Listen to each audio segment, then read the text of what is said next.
Hey, good morning and Hey, Happy Dina. New Year. Happy New Year too. Welcome to Welcome. 2025. Yeah, I was here for a while already. I feel like, it's already not such a novelty anymore. It's because it's already morning here, so it will never Yeah. get old. Yeah, always ahead of you. Yeah. Wish all who's listening to us a great year, a successful year, cross market, cross generations, cross success. Yeah, may this year bring a lot of blessings and happiness and vacations into your lives and not only hard work. That's what we're here for. We're trying to basically help you figure out how to better advance your business, how to come up with better solutions, and how to use this ama- amazing international opportunities that you maybe you didn't even know you have. Yeah. Right.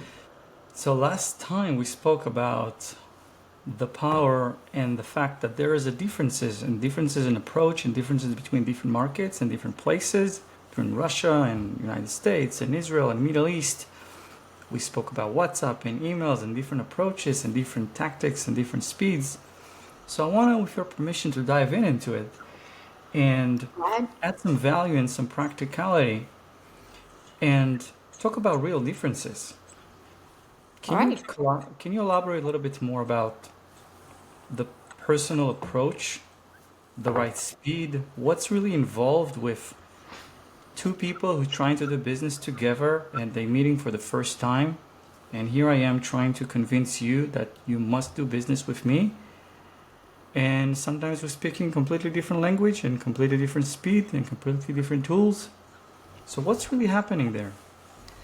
So it's important to say it's not only difference in approaches or different countries or nationalities and cultures and etc. There is obviously this component and it's very important, but I think the basic line that it's very important to understand that we are different people and we have different life circumstances. And also, what really matters here is what is the ask? What am I actually interested in getting back? If, for example, my approach is very direct, and I came here because I'm an entrepreneur and I came to the United States and I'm asking for money for you to invest in my amazing idea. A lot of times, and I see it all the time, people don't understand that there is a certain process that needs to take place first, right? And it doesn't matter because it's the same way, not even in personal connections, but even in the digital world. You have to understand that when the more you ask from a person, the more this process should take. And it's not manipulation and it's not pretending and it's not, I used the word beforehand before we start recording. I used the word courtship, but now I understood it's not even that, because the idea here is not to, for me as an entrepreneur to give enough compliments to the investor that he would like me and give me the money. It's not the point. The point is to understand that I have a totally different person that stands in front of me with totally different ideas and experiences that he experienced or she experienced during their lives. So I have to make my idea appeal to them on a personal level. I need to understand what is their language, what is their approach. I need to be able to take whatever I have going on in my mind and be able to just like take it out and place it on their head to make them as excited about my vision and see the world through my eyes. And this, my friend, takes time. Takes time because I have to know who's the person in front of me. I have to understand who this person is, and and basically I think this is what I would suggest, to understand that it very much depends what you're asking and who you're talking to. But it's safe to say, I think, that if you're speaking to somebody in the United States, most likely culturally you will not be able just to cut to the chase too fast, because you might get a no instead of a yes. And this is incredibly important to hear A this. nice, yeah, you're gonna get a nice way of no, and you don't even know how it is. Amazing insight. What I understand from you and what I'm taking out is three things. A, you need to have a connection of story. And the more connections of stories you have, the better and probably more chances that one will correlate to each other. If you know that the other person is has kids, talk about kids. You know, he's speaking about soccer, speak about soccer. You both shared a trip. The more stories you can align, the better. The second thing that I heard from you is do your homework. Really understand who's the other person, what triggers him, where is he, what is he looking for? Is he currently investing? Is he currently looking for being entrepreneurship versus philanthropy? Find the right approach before you're reaching out. And lastly, make it in the right timing and in the right way. If you find someone in the middle of a crowd and he's like with his family, don't pitch him on your business, right? Schedule a meeting. Like, no, sometimes it's okay to shut up, give a little bit, and don't push too much, right? Has the right timing, has the right pace, and understand that there is other person on the other side who's not necessarily so crazy about your idea right now. You know, first of all, I totally agree about this. Also, what I'm asking for, my call to action varies between the levels. You know what idea came into my mind? We have this example in our culture because we have a holiday that's coming up actually, and it's called Purim. And on Purim, we read the story that happened, I don't know, more than 2,000 years ago. Everything happened many thousands of years ago in our culture, most of the stuff. And there is a very evil person who tries to kill all the Jews, our original. And the queen, who is Jewish but is hiding her identity, you know where I'm taking this, is going to the king, and tells him, listen, I want you to invite this evil Haman, evil person, to a party. She doesn't say, hey, you know what, this guy is evil, he wants to kill all the Jews, kill him. No, because she understands there are levels. It's a build up in 3 days process. And you read it like the first day she calls him to a party, and the whole point for calling him to the party was to call him for another party, and then he comes for another party, and and then she reveals a little more. So even back then there was a really good understanding about UX, about UI, and about how you shouldn't rush with big gigantic things. Sometimes this is like all the chance you're going to get, so it's very important to take that chance in the right pace, even if you're burning inside. Like if you're me and you have, you're ADHD all over the place and you just want to scream out of your lungs, you have to understand that, well, not everyone are like you. So pace yourself.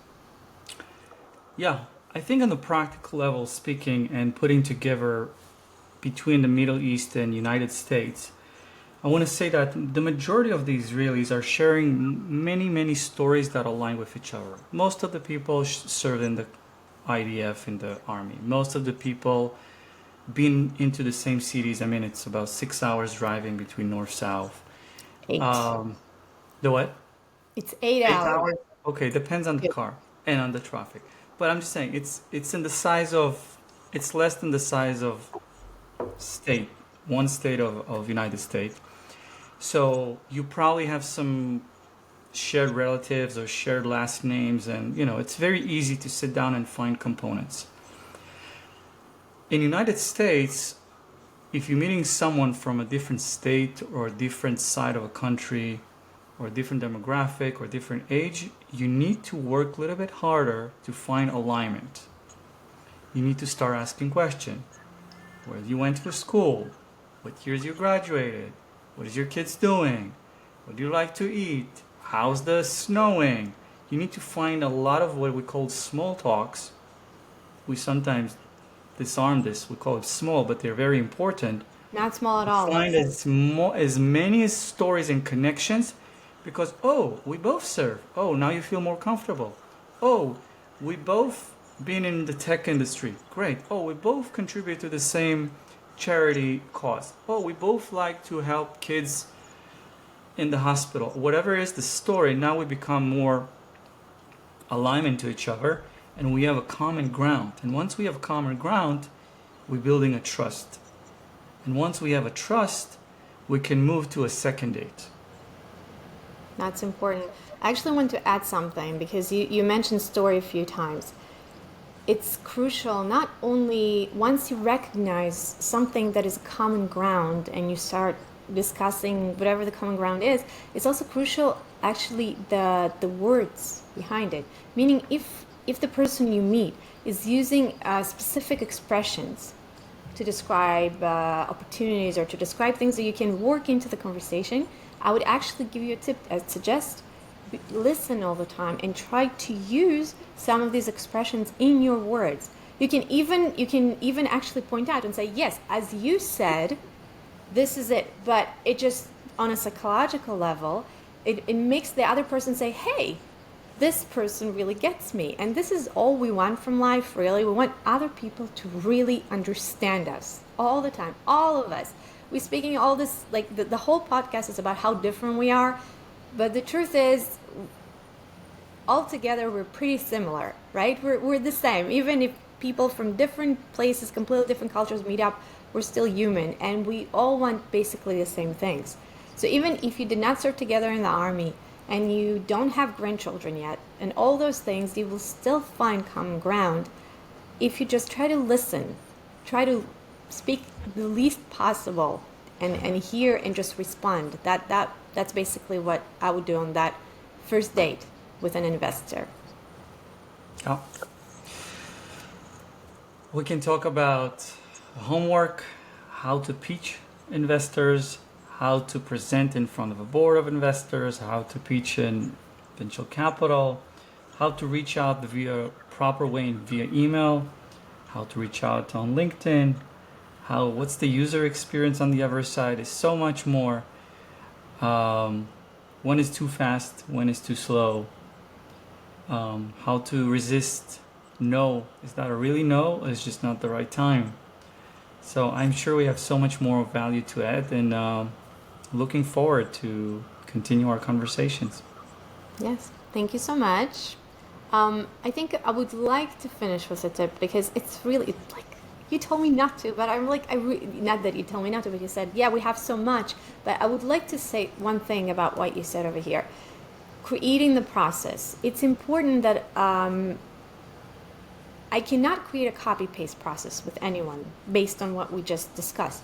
But I can create a generic process, meaning that I can more or less prepare a generic pitch for the beginning, and then a larger pitch or a presentation. Like I can come prepared to this, understanding that if I'm in a process and there are many stages in this process, or maybe even less, I won't have to like reinvent myself every single time. I'd be able to actually use materials and what I'm saying is, in those meetings, it's very important to be able to listen to other people and improvise. But if you're coming here for the long run, you should have the process available to you, something that you built in advance, and then you just including tools, including material tools, right? If you have a good meeting, and the good follow-ups will come. So you as a leader, you need to predict. So if you have a good prediction, you know that he's going to ask for a meeting, he's going to ask for a brochure, he's going to ask for a one-pager, he's going to ask for a deck, he's going to ask for a website, whatever is the follow-up, and you miss the opportunity, then wait for your phone call until you have the proper opportunity in places. So that's what I'm saying. Obviously, we cannot be too prepared. And I don't want people to feel that if they don't have everything figured out, they cannot approach. Because that's not what we're trying to say. But we're trying to say whatever you can prepare in advance, you should. Don't be too in love with the text, because you will have to adjust it. Don't be too in love with whatever the deck is and the design, because you might have to adjust it. But if you have basics, you have a follow-up, you have a plan. And then you're coming and you're improvising and you're flexible, because you'll be a lot calmer in a meeting. So I guess this is the tip I want to leave, and maybe the homework that the people who listen to us and want to do this step and approach, start writing, start preparing, start thinking, okay, what is the process? Like how can I take my gigantic, amazing idea and start dividing it into small steps? What are the stages that should be, and what should happen in each of those stages?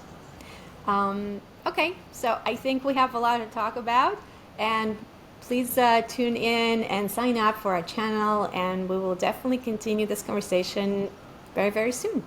Thanks so much, Josef. All the best. Good luck with everything. All the best to you too. Bye. Good night.